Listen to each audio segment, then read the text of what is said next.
Bon, bonjour à tous et à tous. Je suis Pierre-Marie Stéphan, je suis expert comptable et je vais co-animer aujourd'hui cet atelier qui va durer 40-45 minutes.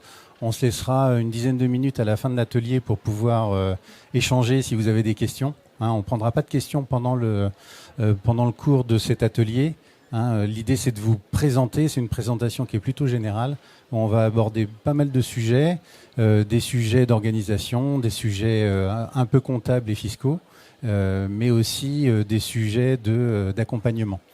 Donc, je suis accompagné aujourd'hui par Éric Fouché, qui est notaire à Rennes, voilà, qui est à ma gauche, et Stéphane Gardette, qui est avocat également à Rennes. Voilà.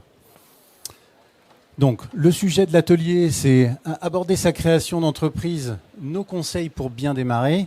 Donc, plusieurs étapes dans ce micro-atelier qui va durer une quarantaine de minutes. Donc, d'abord, on va essayer de vous donner quelques outils pour structurer votre projet. Pas que sur la partie comptable, mais aussi sur la partie intellectuelle, savoir où est-ce que vous voulez aller et quel contenu vous allez donner à votre activité que vous allez porter, alors qu'elle soit en entreprise individuelle, en tant qu'auto-entrepreneur, ou sous forme de société, si vous avez des associés. Ensuite, on va essayer je vais vous donner quelques billes. En fait, là, ce sera sur une partie un petit peu plus financière sur le business plan et la modélisation de votre projet dans son environnement économique. Et puis enfin, on vous donnera quelques conseils généraux pour démarrer votre projet. Donc voilà, ça c'est la trame. Donc on verra bien les trois étapes. Donc appréhender le contexte du projet bien en amont. Ensuite, évaluer votre projet intrinsèquement. Et puis ensuite, nos conseils d'accompagnement. Donc l'idée de cet atelier, c'est vraiment de structurer votre projet que vous allez porter. Donc il porte sur 3 principales étapes. Avant, là vous êtes dans la phase de préparation, c'est important. Vous venez à ce salon pour chercher des bonnes idées, trouver des accompagnements. Donc ça c'est très important en fait de passer du temps avant. Il y aura une phase de pendant. C'est-à-dire la phase de démarrage, vous m'entendez bien? Oui. La phase de démarrage qui est la phase de première action. Et puis, il y aura la phase d'après, qui est la phase de première analyse, que vous devrez maintenir en permanence en fait dans votre processus de création d'activité, parce que une fois que vous avez créé votre activité, ça s'arrête pas là en fait. Le boulot commence quand, au bout d'un an, vous allez faire votre premier bilan. 1 an ou 18 mois ou 24 mois ou 23 mois, parce qu'on peut aller jusqu'à un exercice de 23 mois. Quand vous allez vous lancer, il y aura cette phase d'analyse-là. Et en permanence, il faudra recommencer cette phase de préparation, d'action et d'analyse. Ensuite, en préliminaire, en fait, pour bien réussir votre projet d'accompagnement, votre projet de création d'activité, il faut bien voir que votre projet, il va porter sur 3 sujets. Le premier sujet, c'est le sujet technique. C'est ce qui fait que vous portez votre activité. Donc le sujet technique, vous êtes mécanicien auto, voilà, vous être bon en mécanique auto, donc évidemment, il faut être bon dans son métier. Mais ça suffit pas pour porter un bon projet.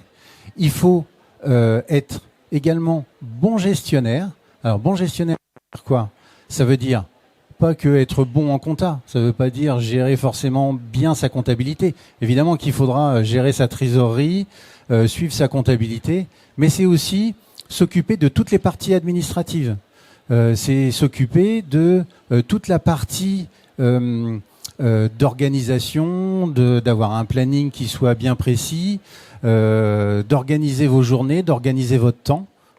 Si vous devez passer du temps avec des collaborateurs, par exemple, que ce soit des ouvriers, des salariés, des assistants, il faudra planifier ce temps-là. Donc, il faut être bon techniquement, il faut savoir bien gérer au sens administratif, et surtout, il faut savoir être bon commercial. Si vous n'êtes pas un bon commercial, vous êtes tout seul, vous allez porter tout seul votre projet. Vous pouvez être bon dans votre métier, organisé et bon gestionnaire.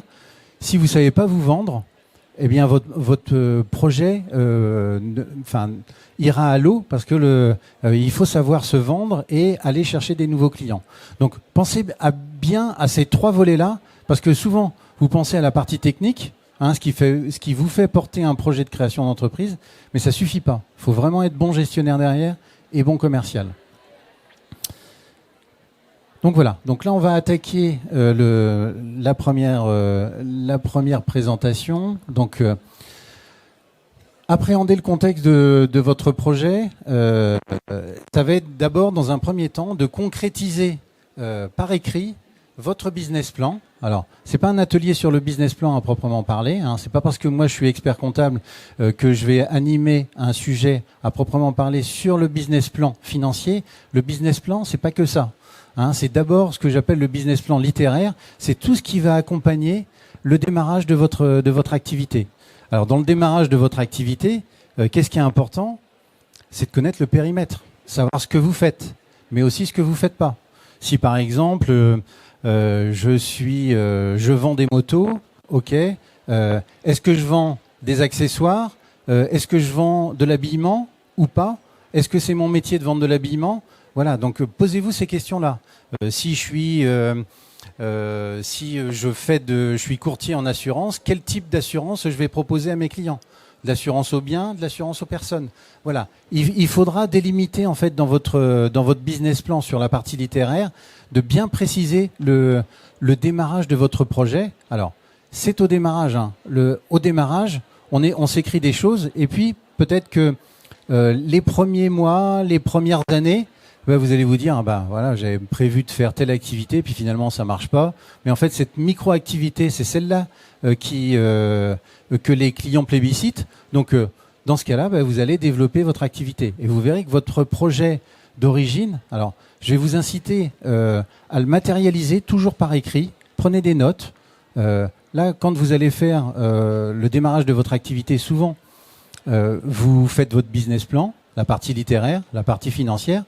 Et puis souvent, pouf, il passe à la poubelle. Alors, nous les experts comptables, ce qu'on fait, c'est que au moins sur la partie financière, on se dit, qu'est-ce qu'on avait prévu comme chiffre d'affaires pour la première année et qu'est-ce qu'on a fait réellement, qu'est-ce qu'on avait prévu comme trésorerie, est-ce qu'on est bien dans notre business plan de démarrage? Et nous, on vous incite en fait à refaire des business plans en permanence, parce que un business plan, c'est pas quelque chose qu'on fait one shot, c'est quelque chose qui doit vivre. Et quand vous allez porter des nouveaux projets, aujourd'hui, vous démarrez avec un local que vous avez en location. Dans 4 ou 5 ans, l'activité va bien se porter et vous allez investir sur une SCI et votre banquier va vous dire très bien, montrez-moi que votre projet est encore viable pour les 3 ou 4 années à venir et est-ce que vous allez pouvoir financer les loyers qui sont destinés à rembourser l'emprunt sur la SCI. Donc, pensez bien à faire des business plans, à réactualiser vos business plans. Et ça, c'est quelque chose qui est important. Et c'est en ça que cet atelier, il est important parce que on veut vous aider en fait à structurer votre projet. Donc, dans ce business plan, donc vous allez passer de l'idée au projet, c'est-à-dire que entre ce que vous vous étiez dit au démarrage et puis comment vous allez l'écrire, vous allez décrire qui vous êtes, ensuite l'environnement économique qui accompagne votre projet, et puis dans cet environnement économique. Donc là aussi, il y a un gros boulot d'introspection sur vous, à savoir, est-ce que vous êtes en capacité d'assumer tous les sujets. Il y a un sujet qui me tient à cœur, évidemment, c'est la partie gestion. Est-ce que vous êtes en capacité de faire vos déclarations de TVA, suivre votre trésorerie? Est-ce que vous êtes capable de faire ça? Donc, il faut faire un inventaire de vos forces et faiblesses, en disant, ça, c'est pas trop mon métier. La partie comptable, je vais la laisser à un cabinet. Par contre, la partie gestion de trésorerie, évidemment, c'est moi qui vais la porter. Je suis pas très très bon commercial, alors peut-être que sur mon activité, je vais m'entourer d'agents commerciaux ou je vais utiliser les services d'une prestation de service qui va m'amener des leads des contacts commerciaux pour pouvoir avoir des nouveaux clients et toucher des nouveaux clients. Donc ça, ce boulot d'introspection, il est important parce que il va figer vos forces et faiblesses, et quand vous allez passer devant le banquier au moment de la demande de financement, il va vous dire en quoi vous êtes légitime à porter ce projet-là. Et donc un banquier, il aime bien entendre un entrepreneur dire là c'est pas trop ma partie, mais j'ai une solution, je vais sous-traiter cette partie-là. La création d'une entreprise, quelle qu'elle soit, entreprise individuelle ou société, c'est aussi une aventure humaine. Donc, sachez vous faire accompagner. Alors, pas que sur le plan technique. Le premier accompagnement, c'est évidemment votre environnement familial. Et donc, ça, c'est important. C'est la première chose. La deuxième chose, c'est pouvoir aussi échanger avec d'autres porteurs de projets. Moi, j'entends souvent beaucoup de personnes qui me disent ouais, moi, je suis dans l'agroalimentaire, ça n'a rien à voir avec les autres activités. Alors, détrompez-vous, toutes les activités sont identiques, surtout au démarrage. Au démarrage, souvent, quand on part de zéro, c'est identique pour tout le monde. Où est-ce que je trouve mon premier local? Comment je recrute mes premiers collaborateurs? Ça, c'est commun vraiment à tous les démarrages d'activités. Donc, il y a des salons comme ça. Prenez de l'info descendante quand vous êtes en atelier, mais profitez aussi d'échanger entre vous. Écoutez ce que disent, les questions qui sont posées par les autres personnes qui participent aux ateliers, parce que c'est parfois des sources d'inspiration, et puis se dire tiens ça c'est une bonne idée, c'est pas identique à mon activité, mais c'est transposable. Donc n'hésitez pas à échanger. Pour ça, en fait, porter un projet, c'est une véritable aventure humaine, parce que pour moi, ça se fait pas derrière un ordinateur, ça se fait au cours des rencontres comme celle-là. Aujourd'hui, là, vous avez beaucoup d'intervenants. Il y a des cabinets d'expertise comptable, il y a l'ordre des avocats qui est juste à côté. Il y a plein de sociétés qui vous aident avec je crée ma boîte. Voilà, donc n'hésitez pas à écouter aussi ce qui se dit en fait sur chacun des ateliers pour que ça soit une source d'inspiration pour vous. Et donc il y a un petit volet qui vend la prestation des notaires et des experts comptables aussi, parce que sur la partie technique, ne faites pas l'économie d'un professionnel. C'est toujours plus simple d'économiser après, mais au démarrage, faites-vous accompagner. Souvent, moi, on récupère.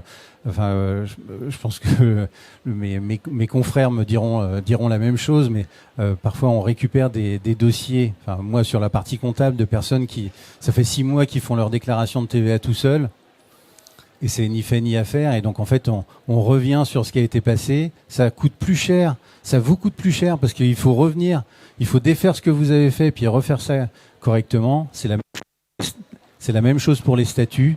Ça peut être la même chose aussi quand une situation matrimoniale n'a pas été bien appréhendée au moment de la création de l'entreprise. Et quand on fait les choses après coup, c'est plus compliqué. Quand vous démarrez, en fait, ce qui est important, en fait, c'est que vous vous concentriez sur là où vous êtes bon. Vous êtes bon dans votre partie technique. Il faut que vous soyez bon en gestion et bon en commercial, mais sur la partie gestion, faites appel à des professionnels. Souvent, ce qu'on entend dire, c'est que ouais, mais ça coûte cher, je veux pas payer 1000 ou 1500 euros d'accompagnement au démarrage. Parfois, en une seule question, vous avez compris que vous êtes passé à côté d'un accompagnement qui aurait pu vous coûter 1000 euros, peut-être, mais vous avez perdu un crédit d'impôt, vous avez perdu une bonne opportunité de faire une économie, et ça, c'est une fois. Et une fois que vous l'avez fait, vous allez conseiller à d'autres personnes d'être bien accompagnés pour le démarrage. Donc, on est d'accord là-dessus. Ça vaut le coup de se faire accompagner.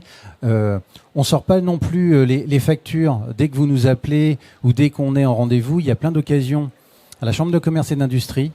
Si vous vous faites accompagner par les chambres de commerce et d'industrie ou les chambres des métiers ou les chambres d'agriculture. Alors, je sais pas s'il y a une clientèle, si il y a beaucoup de personnes dans le milieu agricole cet après-midi, mais toutes ces institutions, en fait, vont vous accompagner de manière très spécifique. Moi, je donne par exemple des consultations gratuites à la Chambre de commerce et d'industrie entre 1 heure et 1 heure et demie. Là, c'est individuel. Donc, faites-vous accompagner par la Chambre de commerce et d'industrie. Elle saura vous dire, bon là, c'est plus mon métier d'accompagnement.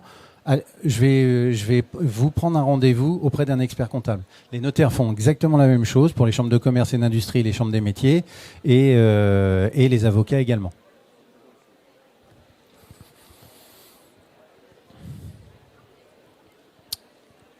Alors, au démarrage de votre activité, ce qui est important, c'est de bien prendre en compte, en fait, à votre démarrage, votre statut. Donc, le premier statut qui va vous faire porter un projet, c'est souvent celui de créateur lorsque vous êtes au chômage et donc indemnisé au titre des allocations de retour à l'emploi. Donc, il y a un et même plusieurs dispositifs très avantageux. Alors, je ne sais pas si dans l'assistance, il y a des personnes de Pôle emploi aujourd'hui. Très bien. Donc, ici, quand vous êtes indemnisé par Pôle emploi, je parle sur leur contrôle, mais vous avez un numéro de téléphone qui est un numéro court, qui doit être un 39 49, qui permet en fait d'avoir des personnes qui ont accès à vos données personnelles, quand vous donnez votre numéro d'identifiant, et qui vont pouvoir vous accompagner, mais de manière très très précise, dans la formalisation de votre projet. Parce que quand vous allez démarrer votre projet, si vous êtes titulaire des allocations de retour à l'emploi, vous avez 2 modes d'indemnisation. Donc, en gros, le premier mode, c'est un mode de financement, c'est-à-dire que on va prendre la totalité des allocations de retour à l'emploi qui restent à vous payer. Donc, admettons que vous ayez une période de 18 mois d'allocation à toucher au démarrage. Donc, on va prendre ces 18 mois et vous pouvez bénéficier d'une subvention qui correspond à 60%. Alors, 70% maintenant ? D'accord. Donc, qui correspond à 70% de vos droits, qui va être versé en 2 fois. Il y a quelqu'un qui me dit non derrière. Je crois que c'est 40, parce que j'ai regardé un peu, je crois que c'est 45 et... Alors, c'est depuis le 1er juillet 2023. Si votre contrat... 45 et 60. C'était ce que il me semblait bien aussi avoir vu. Donc voilà. Et cette subvention, elle est versée en gros quasiment 1 mois après l'obtention de votre cabis ou votre première inscription, et le solde. Donc le solde des 60%, c'est ça. Donc le solde des 60% est versé au bout de 6 mois. Voilà. Donc ça, c'est le premier mode de financement par Pôle emploi. Il est très intéressant si vous avez besoin de financer un peu de trésorerie et que votre activité est tout de suite rentable. Si elle n'est pas tout de suite rentable, nous, on propose plutôt de faire financer le stock ou du matériel par une banque et puis de bénéficier du maintien des allocations de retour à l'emploi. Donc là, vous aurez des conditions d'actualisation qui changent par rapport aux chômeurs classiques, mais par contre, vous allez pouvoir maintenir vos allocations de retour à l'emploi, mais il ne faut pas être rémunéré, plus de 70% de votre ancienne rémunération. J'ai bon ?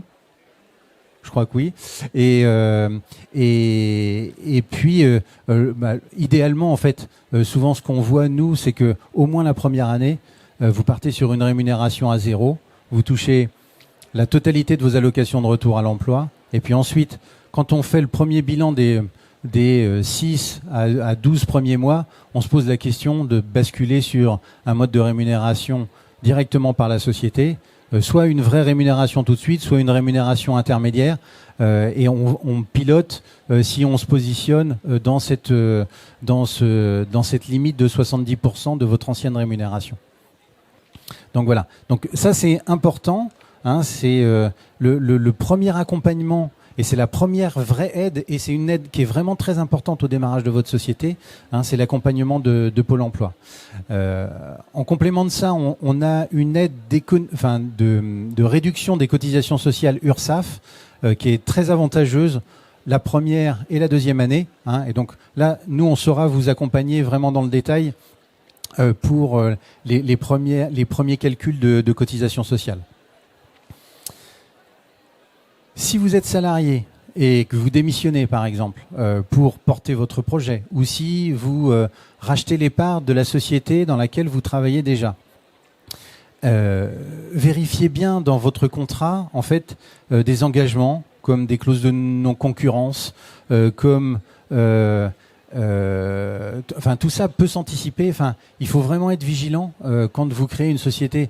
Si parfois on voit des porteurs de projets qui créent une société sur une activité identique à celle dans laquelle ils travaillent actuellement, donc là c'est un point de vigilance qui est vraiment important quand vous faites l'inventaire juridique. Je vais peut-être passer la parole à mon confrère avocat.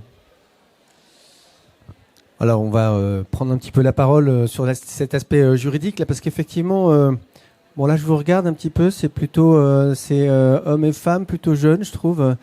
Vous allez créer votre entreprise, vous allez créer un agent économique qui crée de la valeur, et vous vous insérez dans un environnement économique à l'égard duquel vous avez des droits et des obligations. Un agent économique à l'égard du Trésor public. Donc, une des données importantes de l'entreprise que vous allez créer, c'est que déjà, vous allez être un collecteur d'impôts. Vous allez avoir des engagements à l'égard de vos fournisseurs. Vous allez faire des achats et des ventes. Vous allez avoir des engagements à l'égard de vos clients et de vos fournisseurs, donc établir une facturation. Puis, vous avez des engagements aussi à l'égard des personnes avec lesquelles vous avez déjà travaillé avant. Donc là, Pierre-Marie faisait état effectivement des clauses de non-concurrence dont vous pourriez faire l'objet dans le cadre de contrats de travail précédents. Votre engagement de non-concurrence, il faut le regarder par rapport au contrat de travail. Il y a des clauses qui sont valides, d'autres dans leur formulation qui peuvent être déclarées invalides.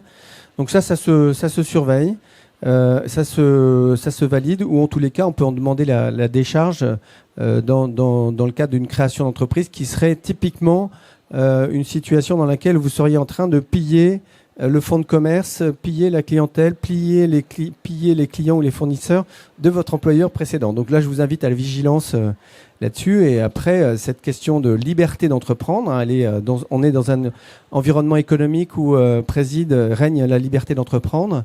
Donc, faut pas se laisser non plus se mettre des barrières fictives, en tous les cas, ou se faire une autocensure sur la création d'entreprise. Grande est la liberté, grands sont les engagements aussi qu'il faut surveiller. Voilà, je vais repasser la parole parce que sinon il y a des milliers de choses à dire, mais je vais arrêter. Merci Stéphane. Autre point, puisque je vais poursuivre là rebondir sur ce que dit Stéphane Gardette. Donc quand vous allez créer votre activité, c'est important de vous poser la question de votre environnement patrimonial. Parce qu'il faut bien voir qu'il y a deux modes d'exercice d'une activité professionnelle. L'entreprise individuelle, d'un côté, où il n'y a pas de distinction de patrimoine, c'est-à-dire que vous êtes à la fois la même personne qui travaille et la personne physique. Hein, vous êtes vraiment, c'est ce qu'on appelle l'entreprise individuelle. Il n'y a pas de distinction de patrimoine et ce revenu-là va être déclaré dans votre déclaration de revenus personnelle. Hein, et dans l'entreprise individuelle, il y a plusieurs niveaux. L'auto-entrepreneur est le premier niveau. La micro-entreprise, parce que le terme d'auto-entrepreneur n'existe plus. Donc le micro-entrepreneur est le premier niveau, mais derrière il y a d'autres activités. Il y a l'entreprise individuelle en bénéfice réel, où vous êtes imposé à la fois sur vos cotisations sociales, sur le bénéfice et non pas sur le chiffre d'affaires comme l'auto-entrepreneur. Donc souvent aussi j'entends dire quand on est auto-entrepreneur on est moins imposé. Ah bah oui, c'est sûr, mais on est moins imposé sur une base qui est plus élevée. Donc le principe d'une entreprise, c'est quand même de faire de la marge et du bénéfice. Pas forcément du chiffre d'affaires. Moi, je me fiche du chiffre d'affaires. Ce qui m'importe, c'est que vous fassiez de la marge. La marge, c'est que vous dégagiez du chiffre d'affaires moins vos charges et que ça soit ça qui vous rémunère. C'est pas que le chiffre d'affaires qui rémunère. C'est vraiment la marge. Et donc, en termes de logique, il est plus logique d'être imposé sur du bénéfice parce que dans certains cas, on voit des micro-entrepreneurs qui payent des cotisations sociales, alors peut-être à 24% et qui nous disent moi, je veux pas payer de cotisations sociales à 40%. Bah oui, mais ils paieraient 40% sur leurs bénéfices, alors que là, ils payent 24% sur leur chiffre d'affaires. Donc là, il y a un vrai calcul à faire quand on atteint en fait la moitié du plafond de votre de l'activité de micro-entreprise. Donc, je reviens sur le statut en fait de la prise en compte de votre statut familial et personnel. Quand on est en entreprise individuelle, là c'est vraiment important de protéger son patrimoine. Donc là, je vais passer la parole à Éric Fouché qui est notaire. Alors, dans le notariat, on ne voit pas beaucoup d'entreprises individuelles. Je pense que ce sont les experts comptables surtout qui les voient. Et les avocats ne doivent pas trop les voir non plus. Quelques alertes. Alors, je partage totalement ce que vous a dit Pierre-Marie Stéphan. Il est indispensable de se poser les questions en amont et de traiter les sujets en amont, parce que dès lors qu'on a structuré ou dès lors que les opérations sont lancées, il est parfois impossible ou compliqué et onéreux de revenir sur un système. Donc effectivement, le premier niveau de questionnement est celui de votre statut. Est-ce que vous êtes concubin, est-ce que vous êtes pacsé ou est-ce que vous êtes marié? Si vous êtes concubin, c'est l'absence de toute règle juridique, c'est un non-droit. Si vous êtes pacsé, vous avez deux régimes qui existent, soit celui de l'indivision, soit celui de la séparation. C'est absolument indispensable de bien vous poser la question, de savoir quel est votre régime au moment où vous investissez, parce que vous pouvez investir seul en étant partenaire pacsé, et malgré tout, ce que vous créez est en indivision, est à partager avec votre partenaire, même si vous êtes seul associé. Donc ça peut aboutir à des situations imprévues et qui sont à rebours des prévisions que vous avez faites, particulièrement en cas de séparation. L'autre régime, c'est bien sûr le mariage, avec deux grandes familles de régimes matrimoniaux, les régimes de communauté, celui qui est très majoritairement pratiqué en France. On se marie sans contrat, on est donc soumis au régime de la communauté. Si vous créez une entreprise, une société mariée sous un régime de communauté, vous devrez solliciter l'accord de votre conjoint pour savoir s'il souhaite être associé ou s'il renonce à la qualité d'associé. Et le jour où vous séparerez, vous devrez partager la valeur créée. Donc c'est un vrai sujet à traiter. Est-ce que ça vous convient ou est-ce qu'il faut imaginer autre chose? Et bien sûr, vous avez les régimes de séparation. L'enjeu arrive non pas directement en droit des sociétés, parce que vous aurez certainement recours à une société à responsabilité limitée, type SAS ou SARL. On voit quelques SNC qui existent encore essentiellement, en tout cas dans ma pratique, pour des débits de tabac. Ça doit être la seule, quasiment la seule société dont la forme est imposée par le législateur. Donc vous serez dans des sociétés à responsabilité limitée, mais quand vous solliciterez un financement, il est possible que la banque aille vous chercher, vous, personnellement, sur votre patrimoine et vous demande à vous porter caution. Et donc là, vous engagerez tout votre patrimoine. Si vous êtes marié sous un régime de communauté, vous engagerez tout le patrimoine de la communauté. Si vous êtes marié sous un régime de séparation, vous n'engagerez que votre patrimoine et pas celui de votre conjoint. Donc c'est une véritable attention à porter au moment de la constitution de la société et au moment où vous vous mariez aussi, pour savoir quel est le régime que vous allez choisir et quelles sont les conséquences qui vont en découler sur le fonctionnement de la société.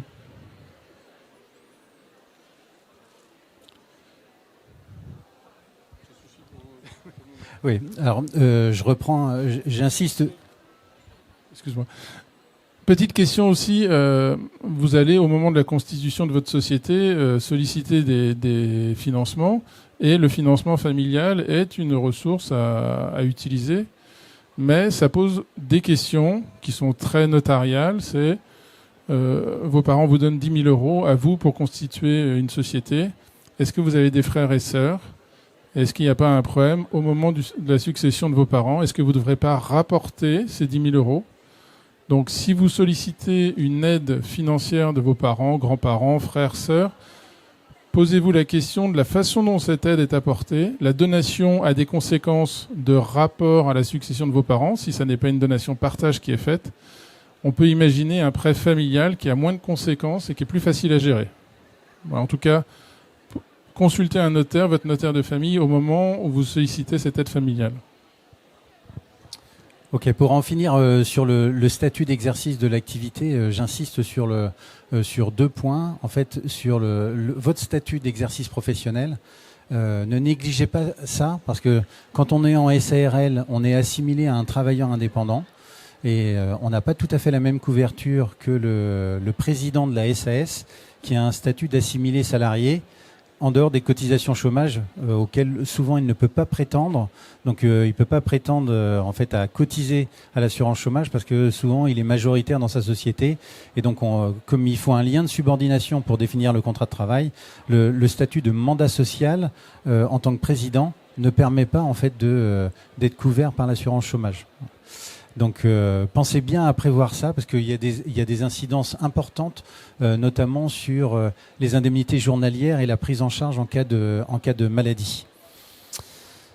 Alors je poursuis sur un autre sujet, sur le lieu d'exploitation. Donc là on va essayer de respecter le timing qui est évidemment un peu court, mais posez-vous ces questions au démarrage tout de suite, de savoir où est-ce que vous allez exercer. Est-ce que vous exercez chez vous, dans un centre d'affaires, dans une pépinière, ou dans un local que vous louez? Qui rédige le bail? Est-ce que c'est le propriétaire? Est-ce que vous le rédigez conjointement? Ça peut arriver. Donc matérialiser ça dans le détail. C'est vraiment important parce que une fois que vous êtes lancé, notamment quand vous êtes lancé en société, modifier l'adresse du siège, eh ben, ça veut dire toucher au statut. Et là où la création d'entreprise est facilitée et les frais sont allégés au démarrage, quand on modifie les statuts ensuite, pour vous donner un ordre d'idée, les frais de greffe, c'est une 50aine d'euros quand on crée la société. Quand on fait une modification des statuts, on doit être aux alentours de 190 euros. Donc ça, c'est des frais en plus. Derrière, il y a des frais juridiques parce qu'il va falloir tenir une AG qui touche au statut. Donc ce sera une assemblée générale extraordinaire et donc il y a du formalisme juridique derrière. Donc posez-vous ces questions-là au démarrage. Alors je sais que souvent on se dit, je vais pas prendre un loyer tout de suite, mais si par exemple vous gérez une activité avec du stock, là posez-vous la question tout de suite de savoir où est-ce que je mets mon stock et est-ce que c'est pas judicieux de domicilier la société à l'endroit où j'ai mon stock.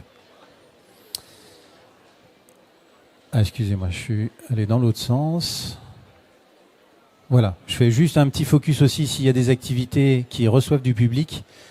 Pensez bien aux conditions d'accès des personnes à mobilité réduite quand vous êtes en établissement recevant du public. Ça devient capital et dans certaines activités, si vous n'avez pas ça, j'ai en tête un commerce qui n'a pas d'accès, au moment de la signature du bail, il a négocié avec son propriétaire à ce que des rampes d'accès soient faites par le propriétaire et pas par lui. Donc voilà. Au moment de la rédaction du bail commercial, si vous partez de zéro, allez voir un professionnel. C'est quand même mieux. Je vais passer assez rapidement, mais là, il faut que vous soyez bien au fait des conditions juridiques d'exercice de votre activité. Certaines activités sont réglementées. Un médecin ne peut pas s'installer médecin du jour au lendemain. Il faut qu'il soit diplômé. Par exemple, un expert comptable, un avocat, un notaire, c'est pareil. Juste un petit point sur cette activité réglementation. En réalité, toutes les activités professionnelles ont leur domaine réglementaire à connaître. Donc si vous vous lancez dans une activité, c'est que vous connaissez déjà un petit peu. Donc cet aspect réglementaire, toutes les professions ont une réglementation qui va s'appliquer. Vous êtes vraisemblablement la personne qui connaît le mieux cette réglementation quand vous démarrez votre activité, mais confrontez-la avec l'avis d'un conseil juridique là-dessus, notaire, avocat, mais cette réglementation, c'est une partie de votre avantage concurrentiel qui vous permet d'exister en tant qu'agent économique qui crée de la valeur dans un système économique plus général. Donc c'est pas, par exemple, dans le bâtiment, l'activité réglementaire liée à votre assurance. L'assurance, elle est déterminante dans l'activité qu'on peut avoir dans le bâtiment, assurance décennale notamment. Donc, vous voulez démarrer une activité, vous aurez besoin d'une qualification. Donc là, il y a une multitude de qualifications possibles dans le bâtiment. Vous voulez déterminer, avoir une activité d'agence de voyage, assurance, transporteur, tout un tas, y compris activité d'aide à la personne. Donc cet aspect réglementaire, je pense que si vous vous interrogez sur un projet de création d'entreprise, c'est que vous avez déjà déterminé, que vous le connaissez un petit peu, que ça va constituer pour vous un avantage concurrentiel qui va vous permettre de créer de la valeur avec votre entreprise. Alors, je rebondis sur ce que dit Stéphane Gardette. C'est vrai que c'est super important. Vous êtes la première source d'information. Donc, quand vous allez aller voir un professionnel, parfois vous avez plus d'informations que lui, un professionnel comme un d'entre nous, vous avez plus d'informations. Par exemple, si moi je ne travaille pas avec des antiquaires, je ne sais pas qu'il y a besoin d'avoir un livre de police qui va mettre toute l'origine de chacun des biens, parce que si je n'ai pas d'autres antiquaires dans mon activité, c'est quelque chose que je ne connais pas. Et par contre, c'est quelque chose qui s'impose à vous en cas de contrôle de la police ou même en cas de contrôle fiscal. Donc, vous êtes les seuls porteurs de votre projet. Et un expert comptable, un avocat, un notaire, on peut en changer. Malgré tout, vous resterez dans votre projet. Donc, j'attire aussi votre attention sur le fait que même si on n'a pas de casquette spécifique par métier, malgré tout, on a tous, chacun d'entre nous, des domaines d'activité sur lesquels on exerce de manière un petit peu plus performante, parce que si vous allez voir un cabinet qui fait que de l'agricole et que vous avez une activité de bar tabac presse, par exemple, il va pas être sûrement très performant dans votre accompagnement. Par contre, si vous avez une activité agricole et que vous allez voir un cabinet spécialisé en compta agricole, voilà, vous allez voir que il y aura un échange d'égal à égal et que vous aurez des bonnes idées à proposer et votre accompagnateur aura des bonnes idées aussi à vous proposer parce que il connaît ces activités-là. Alors, je vais passer à l'étape suivante, l'environnement économique, là, cette fois-ci du projet. Donc là, je vais attaquer vraiment le sujet du business plan.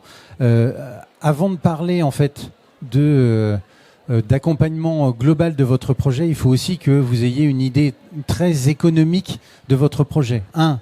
Quel chiffre d'affaires je fais? 2. Quelles sont mes charges? 3. Est-ce que ma marge me permet de me rémunérer? Et ce, même après la perte du maintien des allocations de retour à l'emploi, parce que souvent, en fait, dans une phase de création d'entreprise, on voit beaucoup de porteurs de projets qui nous disent, bon bah, là je m'en fiche, je suis rentable. Forcément, il n'y a pas de rémunération pendant 12 mois, 18 mois, parfois même 24 mois, quand certains peuvent bénéficier d'un PSE. Donc, ils partent sur un projet, mais qu'est-ce qui se passe le 25e mois? Qu'est-ce qui se passe le 18e mois quand il n'y a plus de rémunération assurée par les allocations de retour à l'emploi? Il faut que ça soit rentable. Donc, posez-vous cette question-là dès le démarrage. Et si votre modèle économique n'est pas viable, il faut pas y aller. Ça, c'est une vraie décision d'entrepreneur de dire je n'y vais pas parce que avec mon objectif de chiffre d'affaires, je ne pourrai pas retirer une rémunération viable et stable dans les 18 ou dans les 24 mois. Posez-vous cette question-là au démarrage. Quand on a démarré, c'est trop tard. Vous êtes engagé. Vous avez pris le parti de vous lancer dans une activité, parfois vous avez acheté des locaux, vous avez pris un bail 3, 6, 9 et vous êtes engagé sur une durée et parfois l'équilibre il est précaire. Il faut vraiment se poser cette question-là au démarrage. Donc la première question en fait c'est définissez-vous un business plan de démarrage qui soit rentable dès le début, enfin au moins en année 2 et en année 3 impérativement. Et le business plan, c'est quoi? C'est un business plan de résultats, c'est-à-dire vraiment comparer votre chiffre d'affaires, vos charges et qu'est-ce que ça génère comme bénéfice. Mais c'est pas parce qu'on a un business plan qui est équilibré sur le bénéfice qu'il l'est forcément sur la trésorerie. Je prends l'exemple d'une boutique qui gère du stock. Pour pouvoir vendre son stock, faut avoir un stock. Et parfois, le stock, il peut représenter 1/3 de la valeur du chiffre d'affaires. Et donc ça, c'est de la trésorerie qui est sortie. Votre business plan sur le plan du résultat, il va être équilibré et vous aurez un bénéfice. Et pour autant, tous les mois, vous serez à vous dire, j'ai pas de trésorerie, comment ça se fait? Parce que toute votre trésorerie elle sera partie dans le stock. Pareil, si vous avez des salariés au démarrage, on ne peut pas obtenir des délais de paiement vis-à-vis des salariés. Les salariés, à la fin du mois, il faut les payer, et le 15 du mois suivant, il faut payer les cotisations sociales. Donc là, vous allez vous retrouver dans des difficultés de trésorerie si vous n'avez pas anticipé ça. Donc un business plan, c'est un business plan de résultats, c'est-à-dire évaluer chiffre d'affaires et charges. C'est un business plan de trésorerie qui va en général dégager un déséquilibre. Et s'il y a un déséquilibre, on va le corriger par un plan de financement. Et c'est ce plan de financement que vous allez présenter à la banque en disant voilà, j'ai fait le point sur mon activité, sur mon chiffre d'affaires et mes charges. Mon expert comptable m'a aidé à faire un business plan de trésorerie qui montre un déséquilibre. Et ce déséquilibre-là, voilà comment je compte le financer. Si c'est un financement sur le rachat d'un fonds, par exemple, ce sera un financement à long terme qui pourra s'échelonner sur une durée de 7 années. Si c'est pour du stock, ce sera peut-être sur une seule année où vous aurez une facilité de caisse de la banque. Mais nous, on va faire coller le plan de financement à ce décalage de trésorerie de votre business plan de trésorerie. Donc, ce qu'il faut retenir sur la partie financière de votre projet, de votre business plan, c'est qu'il y a 3 étapes. Le business plan de résultat, qui doit dégager un résultat au moins positif en année 2 ou en année 3. Un business plan de trésorerie qui probablement sera déséquilibré, mais qui sera rééquilibré avec le plan de financement. Il y a d'autres sujets sur le business plan, donc je ne vais pas passer beaucoup de temps là-dessus.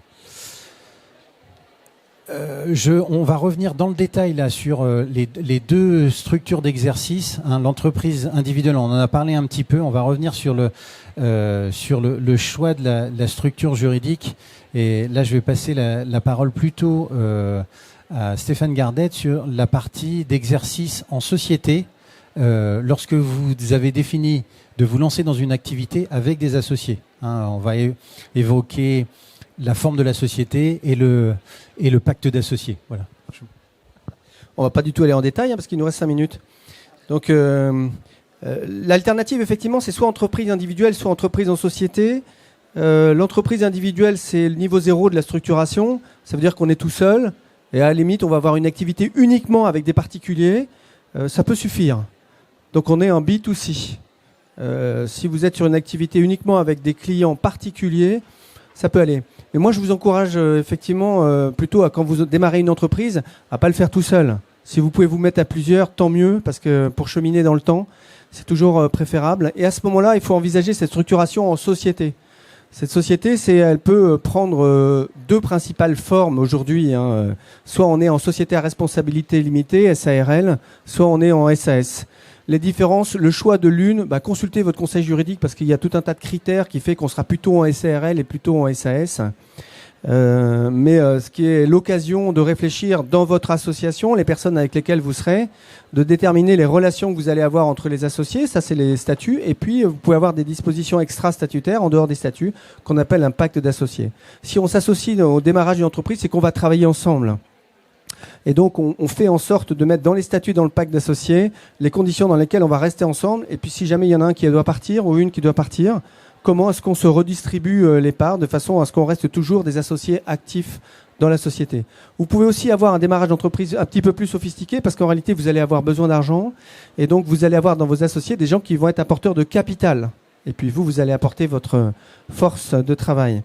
Donc, à ce moment-là, de la nécessité aussi de mettre les dispositions statutaires qui vont vous permettre d'établir un équilibre entre cette puissance de travail et ce capital qui va être mis, et dans le pacte d'associés, les conditions de gouvernance, et on va appeler ça intégrité du capital social, de façon à ce que celui qui travaille, ceux qui travaillent dans la société demeurent majoritaires dans le capital de la société. Donc le choix de la forme, je crois qu'il y a un tableau que tu as mis, Pierre-Marie, si tu peux juste le passer, parce qu'il est... Voilà, top, voilà, c'est ça. Donc ça, il est dans ce dispositif, les différents types de sociétés, mais principalement ces 2 types, société à responsabilité limitée ou société par action simplifiée. Et puis on peut avoir des nuances de SARL si on est en exercice libéral. Je ne sais pas s'il y en a parmi vous, exercice libéral, profession réglementée, expert comptable, notaire, avocat, infirmier, médecin, enfin tout le corps médical, on va dire. Expert judiciaire, géomètre, on peut en trouver. Mais le type de la formation, enfin la structuration en société faite le pas de votre information sur ce sujet-là, Internet va tout vous dire, y compris les choses infaisables. Donc quand vous allez arriver consulter votre notaire, votre avocat là-dessus, on sait très bien que vous avez déjà consulté tout ce qui était possible. La difficulté aujourd'hui à laquelle vous êtes confronté, c'est la submersion de l'information. Donc nous, notre travail, c'est de vous dire, ça dans votre cas en particulier, c'est plutôt ça vers lequel il faut aller, et c'est plutôt avec ce type de personnes et avec ces dispositions statutaires. Aujourd'hui, nous ne sommes plus les sachants, vous arrivez avec une quantité d'informations, nous on va être celui qui va vous donner le cap, l'orientation et peut-être aussi cette fonction de scribe qui va être de pouvoir écrire vos accords entre vous-même, entre vos associés, pardon, dans le cadre de la création de votre société. Donc je vous invite, effectivement, si vous êtes en création d'entreprise, dans votre développement, effectivement, si vous êtes amené à travailler, là cette fois-ci avec des entreprises, et non pas simplement avec des particuliers, avec des entreprises, on se structure comme une entreprise. Si j'ai une recommandation à vous dire là-dessus, si vous travaillez en B2B, si vous travaillez avec des entreprises, vous travaillez avec des sociétés, donc vous êtes vous-même structuré en société. La particularité de la SARL et de la SS, c'est que vous pouvez être en société unipersonnelle. Ça, c'est une construction juridique tout à fait singulière. Vous pouvez être en société avec vous-même. Mais c'est une société. Donc, avoir bien ça en tête, c'est les individuels parlent aux individuels, les sociétés parlent aux sociétés. Et puis après, suivant le type de client que vous allez avoir, les petites sociétés parlent aux petites sociétés, les moyennes aux moyennes, les grosses aux grosses. Il y a un principe de gravité là-dessus assez simple qu'il faut avoir en tête dans le mode de fonctionnement économique. Voilà, je ne vais pas aller tellement plus loin parce que 14 heures. Juste pour terminer et rebondir sur ce qu'a dit Stéphane Gardette, vous allez faire un pacte d'associés, vous allez faire des statuts pour décider de qui est associé, comment on reste marié, comment on se sépare. Et j'apporte la vision notariale. Vous pouvez vous poser la question de l'agrément des associés. Est-ce que je peux transmettre à mes enfants? Est-ce que mes associés auront un droit de regard si je transmets à mes enfants? Et on est là pour y penser. Que se passe-t-il s'il y a un décès? Comment les parts sont transmises? Et si j'ai une incapacité, comment sera dirigée la société si en tant que gérant ou en tant que président, je suis incapable parce que j'ai un accident de la vie qui fait que je suis dans le coma? Donc il y a des outils, mandats de protection future, qui sont là pour ça. Et donc il faut y réfléchir, même si vous êtes qu'à la phase de création, il faut y penser dès maintenant. Alors, on avait prévu de discuter encore de beaucoup d'autres sujets qu'on ne peut pas aborder là aujourd'hui. On va en arriver à la conclusion. La conclusion, c'est que vous avez plein de possibilités d'accompagnement. La première possibilité d'accompagnement, ce sont les chambres consulaires, chambres de commerce et d'industrie, chambres des métiers, l'URSSAF, chambre d'agriculture. Donc, n'hésitez pas à les solliciter. Ils sont de très très bons conseils. Ils savent aussi gérer leur incompétence. C'est-à-dire que quand ils sont plus compétents, ils disent là, c'est plus mon domaine. Là, vous êtes prêts pour aller voir un notaire. Vous êtes prêts pour aller... Ce sujet-là, il faut aller voir un avocat. Ou il faut aller voir un avocat spécialisé en propriété intellectuelle. Ou là, il est temps que votre business plan soit validé par un expert comptable. Donc, commencez par eux. Ils vont vous donner plein d'informations générales. Et puis... ils sauront vous orienter vers le bon professionnel. Ensuite, n'hésitez pas à franchir la porte d'un expert comptable, d'un avocat ou d'un notaire. On va tout de suite vous dire si vous êtes prêt, pas prêt. On va pas tout de suite sortir une facture en vous disant qu'il faut payer 500 €. Hein. Ça se passe pas comme ça dans nos cabinets. Hein, on va d'abord évaluer si votre projet est viable et puis ensuite on va voir comment on peut vous accompagner. Donc, n'hésitez pas à vous faire accompagner. Hein, on insiste là-dessus parce que vous risquez de passer à côté d'une opportunité et de démarrer mal. Hein, la priorité, c'est de vous concentrer sur votre business. Hein, c'est ça qui fait que vous allez porter un projet. Donc, concentrez-vous sur votre business et faites-vous accompagner sur la partie technique. Hein, voilà. Donc, ce sera ma conclusion. On va rester encore quelques minutes ici si vous avez des questions très spécifiques en fonction de vos activités. Et voilà, et je vous remercie. Merci.